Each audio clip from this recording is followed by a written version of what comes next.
Good morning mga kababayan, welcome back dito sa Kuya Juan Show at dito po tayo ngayon sa aming bahay dito po sa Leyte. So ito po yung ating day 1 no, kasi kagahapon tayo dumating dito ng tanghali. Ayan. So ngayon ay araw ng Miyerkules. And December 6 po mga kababayan, araw po ng Miyerkules. Tayo po ay ng kambing nila. Anong tawag dyan? Itugway.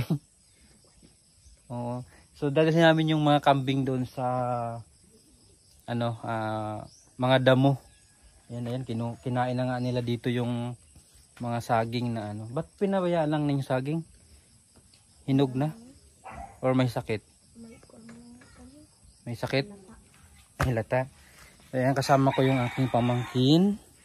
Si Simon James Monghit. Ayan. So siya po yung anak ng aking ate. So ngayon ay dadalhin namin tong kambing doon sa bakanting lote. Ito yung kambing ni Charlie. Kapatid ko. So lalaki pala to. So sabi ni tatay malakas daw to eh. Ano daw to? Harabas. Asa mo ni butang tay? Dito pala yan. Buhayin lana para magalit dako. Baka daw kainin ng iba. So ganito yung buhay dito mga kababayan sa amin. So, maganda na rin yun kasi sa amin dito yung mga palay, nagre-rely lang kami dito sa ulan. So para makapagtanim ng palay, kailangan namin ng tubig. Ayan, dahil sa ulan lang kami umaasa ng may nagano pala dito, nagtrabaho dito sa maliit na palayan namin. Wala ditong mga makinarya, walang mga Island Master meron. Pero yung talaga is kalabaw, yung talaga dito sa palayan. So nakararo lang kami. Ito yung buhay dito. So ito pala yung tanim na kalabasa ni mama. May bunga na dito. So ito yung mga kalabasa nila. Meron pa nga doon no, mga kalabasa. Mga 4 ata doon, di ba? Yung na-harvest, 4 o 5. Nandun sa may kusina. Kita ko kanina. So ayan, may bunga na siya dito. Ayan, pupunta na siya doon sa sa palayan. Ni tatay. Inilihis kasi ayan si kuya na magkatrabaho dito, mag-aararo siya dito, tapos after dito Island Master na lang daw para mabilis kasi pagkalabaw pa yung matagal.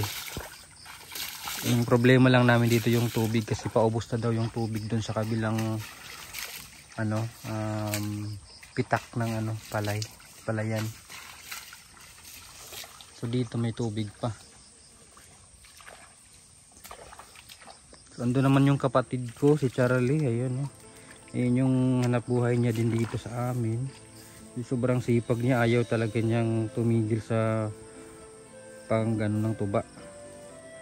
Kasi marami din kasing bumibili ng tuba dito sa amin ngayon, lalo na magpapasko. Ayan, marami naghanap ng tuba. Kaya meron siyang 10 daw at puno ng nyug na pinagkukuha ng tuba. Di ko lang alam kung karet bang tawag dyan sa Tagalog. Yung mga sa Bisaya kasi mananggot or nananggot. So, ganyan yung lagayan niya ng tuba sa likod.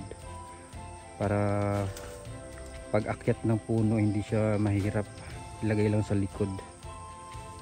Tawag naman sa amin dyan kawit.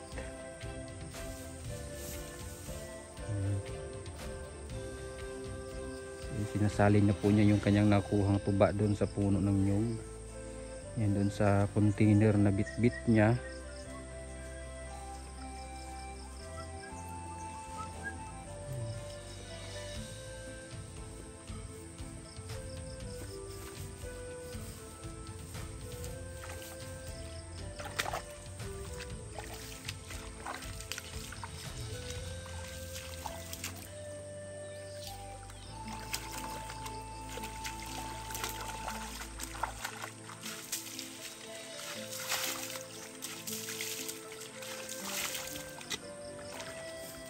So, mahirap lang yung ganyan pag mag-ulan or may masamang panahon kasi madulas yung pag-akyat dun sa puno ng nyug.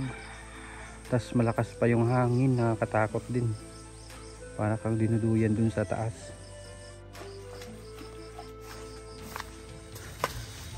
May bunga ba dyan, Tay? Oo. May mga bunga pa? Malaki? Ayan oh. Ayan mga kababayan oh. Yung ayan sa abra ko na nakakain ng ganito. Dito sa amin yung bulaklak ng kalabasa hindi po namin ginugulay. Yung ito lang yung bunga. Pero doon nakakain ako ng ganyan, masarap din pala. Nakakain ka na ba niyan, Tay? Bulaklak ng kalabasa? Masarap din. Oo, yung bulaklak. Ginugulay nila yan doon. Pero dito sa atin hindi yung lang bunga. Yan ito pa, bulaklak pa siya. Ayan.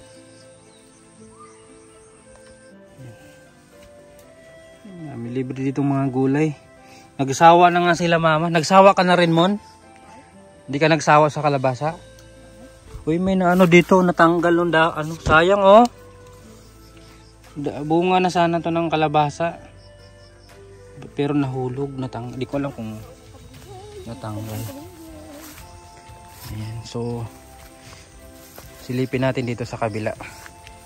Hi, Brownie! Ito naman yung mga kambing, kinakain yung malunggay. Paborito nila yung malunggay. Gustong gusto nila, tinan mo. Yan yung malunggay. Yung daming langgam oh. Yung mga langgam. Me.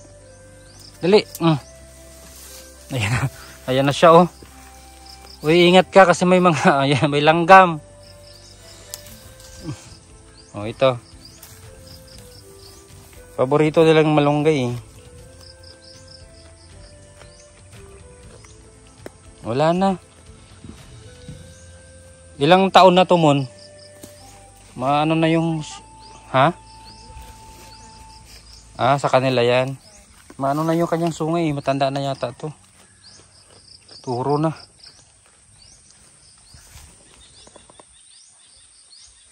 Ayan naman. Doon naman sila Nanay Maming oh. Ayan naman sila Nanay Maming, yung kapitbahay namin. At si Tatay Supring. Ayan naman yung kanilang lupa naman din dyan. Kanilang lupain ay kanilang palayan. Pinapaano niya yung kalabasa kasi nga dito na po sa palayan ay sa taniman ng palay pumupunta. At meron din pala mga tubo dyan mga kababayan. Ayan, mga tanim lang din nila yan. Yung kalabasa kasi gumagapang. Marami.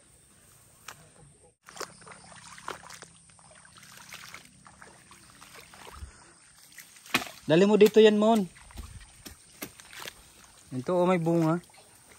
Pag ganito kalitay, di ba madali siyang matanggal. Yung maliit pa yung bunga. Ayan, pinutol pa niyo yung pinutol na yung tubo. May kumakain pa ba niyan, Tay? Tubo. Mga bata, yung mga pa yung mga ngipin. Pero pag matanda na, mahirap na kumain ng tubo kasi yung ngipin, matigas kasi yan. Ayan yung bunga. Matanda pa ba to? O bata pa? Ayan yung bunga, mga kababayan ng kalabasa. Ito pa isa. Ayan. Ayan na yung kambing ni Charlie. Ayan. Ay, bakit wala ka ng boses na paas ka na? Namaas na siya.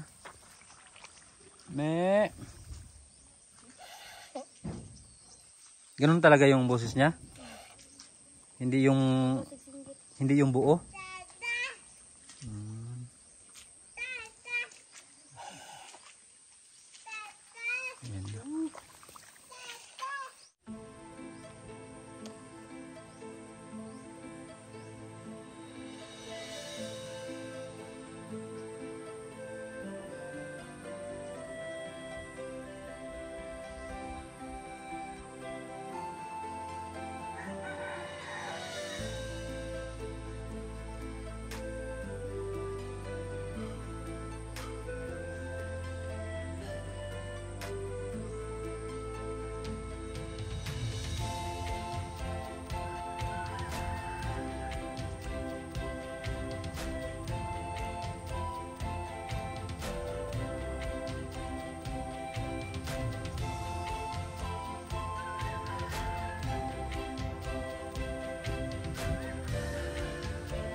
So yun na yung kanyang tuba. Marami ba?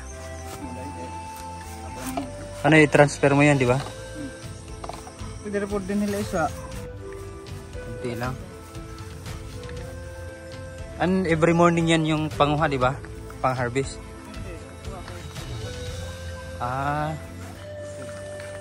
Kasi di ba dati nililinisan lang nila tuwing hapon? Umaga. Ah, umaga ba yun? Tapos kinabukasan, ay kinahaponan yung ano. Last na yan. Last puno.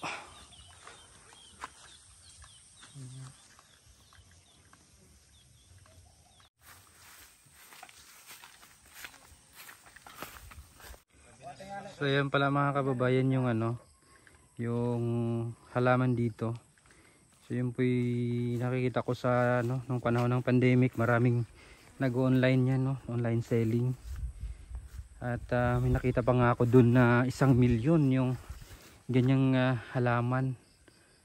Yan, no? 1 milyon yung ganyan. Medyo ano na siya, mataas na siya.